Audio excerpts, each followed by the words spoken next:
If you've seen a healthy plant suddenly wilt and die, you've probably met the squash vine borer. It can be one of the most frustrating pests that a gardener can face. I've been gardening for 20 years and I've tried just about every vine borer hack that you can find online.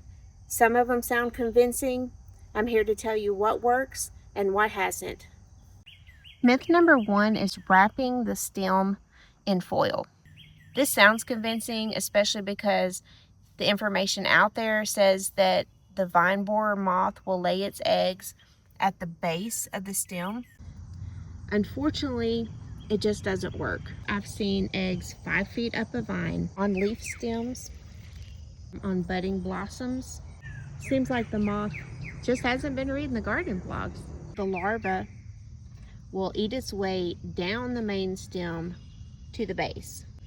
So if you have that base wrapped in foil, you may not see the telltale frass that indicates that there's a larva present.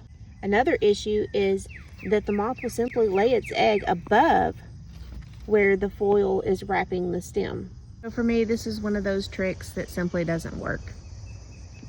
Instead, I like to focus on trying to reduce the adult moth population. So one of the things that works is learning to recognize the adult moth in your garden. This moth is not like other moths. Instead of flying at night, it likes to fly during the day. And you've probably heard it buzz by your ear because it sounds like a hummingbird every time, just zooming right on by. You'll find it not just on your squash plants, but on flowers like zinnias or even on your cucumber vine. So keep an eye out for it. And if you see it, kill it. Another thing I like to do is hang pheromone traps 3 to 4 feet away from my garden. You don't want to place it in the garden or right next to your squash because you're not trying to attract the moths to your squash. You want to attract them away. And the trap doesn't work by accident. The pheromone actually attracts the moth to the trap. I hung this one up and within 5 minutes had caught my first moth. I do hang it low and away from flowers so that I don't accidentally catch any pollinators. Every moth matters because a single female can lay 150 to 250 eggs in just a few days' time. So every moth you remove means fewer eggs in your garden. Myth number 2, grow squash vertically.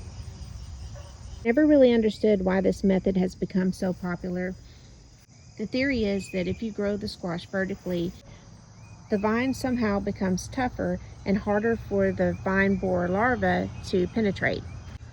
But in my own garden, I have found squash vine borer damage several feet off the ground on vertically grown squash, resulting in this.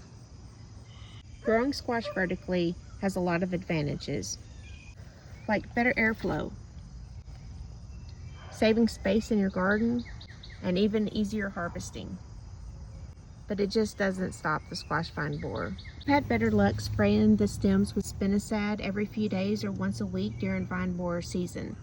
It's not foolproof because the larva is protected inside the stem, but it stops eggs from developing, therefore reducing the population in your garden. Spray in the evening when your pollinators are no longer actively foraging, and never spray the blossoms. Spray only the stems and the leaf stems and undersides of the leaves. Myth number 3 is injecting the stem with BT, and this one sounds logical because BT does kill caterpillars. However, you have to know where the worm is in the stem. You might see the frass that indicates that a larva is present, but you don't know if it's above or below that frass or how far. Another problem that you run into is the thickness of the stem. Some are smaller, as you see behind me, than others. You have to be able to find that narrow, hollow space in the stem without going through the other side. And of course, if you have to cut the stem open in order to locate the larva, the better option is to go ahead and remove it. Which brings me to something that has saved a lot of my plants. Whenever I see frass, which is the sawdust-like substance, that indicates that a larva is present. I use a pair of cuticle scissors and some tweezers to remove the larva, and I'll always look for more than one worm in the stem. If you decide not to remove the larva, I suggest destroying the plants so that the larva doesn't develop into a full adult moth capable of laying hundreds of eggs in your garden. Myth number 4 is to grow winter squash. I've heard this advice a lot. Theory is that the winter squash has a tougher vine that's harder for the larvae to penetrate, making this winter squash less attractive. In my experience, it hasn't worked. As you see behind me, I do have some winter squash this year, but in the past, the winter squash has just been decimated, probably worse than any other squash in my garden. This includes spaghetti squash, butternut, acorn, and delicata. And I even have a friend who lost her tromboncini squash. So in my gardening experience, using winter squash has not been an effective method to prevent squash vine borers from decimating your crop. So what does work? Using trap crops. Blue Hubbard is one of the best known trap crops for squash vine borers. However, this year the delicata and the acorn squash seems to be the favorite for the squash vine borer. When you plant a trap crop, you want to plant it about 2 weeks before you plant your regular crop. And if possible, plant it outside of the garden. But if not, plant it at least 20 feet away from where you have your regular crop planted. Don't expect a harvest because their job is to protect your main crop. And this brings us to myth number 5, succession planting. And I don't really think that this one is a complete failure, but I think people expect more from it than what they actually get. The squash vine borer really doesn't care if your plant is old or young.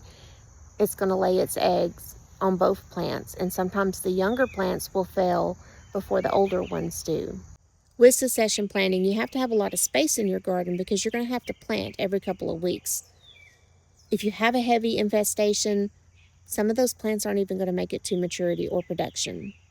For me, the effort often outweighs the reward, so I'll focus more on lowering the overall population. And here's a few more things to help. Always remove infested plants. I've left this one here for the sake of this video. But you want to remove and destroy any infested plants. With infested plants and clippings, I don't compost those. I always destroy the plant. Another method is burning residue crops at the end of your season. If that's not an option, some gardeners add wood ash to their soil. Now the wood ash needs to be used in moderation because too much wood ash can actually hurt the pH of your soil. Another method is giving your garden a rest from growing squash for a season. This can reduce the number of vine borers that return for the next season. And on a final note, I've had a lot of success growing my squash near strong scented herbs like oregano. For 2 years, I've been growing squash near this large oregano patch, and I haven't had a single squash vine borer in those 2 years of growing here. This year, I'm also trying marigolds, which have a strong smell like herbs and helps repel pests. And so I've planted the marigolds near the base of each squash plant. They're not magic, but anything that helps mask the scent of the squash, that's worth experimenting with in my book. Squash vine borers can be incredibly frustrating, but they don't have to end your garden. As you can see, it's now the middle of July and my plants are healthy and producing because I focused on reducing the pest rather than looking for one miracle cure. If you've found something that works in your own garden or you've tried one of these methods, let me know in the comments. I'd love to hear what's worked for you. If you found this video helpful, consider subscribing so that you don't miss out on future gardening tips.